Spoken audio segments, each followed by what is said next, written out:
What's up guys, WhiteFox1225 here, and today we're going to be talking about the new Clockwork City DLC coming for the Elder Scrolls Online. We've known about this DLC for quite some time, but ZeniMax has finally given us some news about it, so in this video we're going to be covering all the details. Alright, so the new DLC adds a brand new PVE zone to explore and adventure in, and of course a whole new story along with it.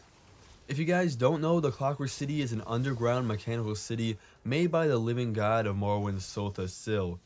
From the concept art and the promo pictures we've gotten, the zone looks absolutely gorgeous, and unlike anything we've seen in the game so far, which is pretty exciting for me personally. I think it's safe to assume the story is a continuation of the Morrowind expansion, and we'll have to deal with the threat of Clavicus Vile and his dog Barbas, which are two really great Daedric princes. Really one great Daedric prince, but that's a whole other story. In addition to the new quests ZeniMax are adding, we'll also get 2 new world bosses, 2 new delves, and daily quests of course. So far the zone seems like it will be about the same size as the Gold Coast and Hughes Bane, which came out with the Dark Brotherhood and Thieves Guild DLC. ZeniMax also said the stories are about the same length, so far it looks like they'll be the same size. I think a lot of people, myself included, were a little worried that ZeniMax said this would only be 10 hours of content. That seemed kinda small. But so far it seems like it will be the size of the Thieves Guild and the Dark Brotherhood, which were both good sized DLCs in my opinion. So I feel a lot better now and a lot more comfortable with this DLC.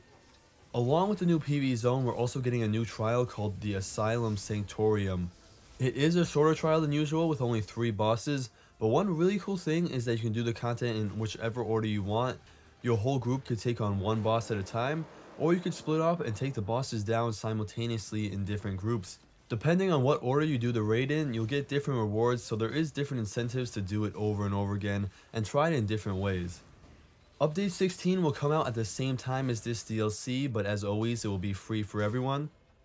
This time around we'll get a new Battlegrounds mode for Morrowind called the Crazy King. You have to capture a point that moves around the map, kind of like Hardline and Call of Duty if you guys ever played that. Also they're adding Xbox One X support if you play on console. The biggest change though is the new transmutation system. It lets the player change the traits on their gear, including weapons and armor. You'll have to have the trait research on the crafting skill line you're using, but this is really awesome to see. Like a lot of people, I have some gear that was pretty expensive to get and pretty expensive to craft, but every once in a while I feel like changing up my traits for a different scenario or a different playstyle.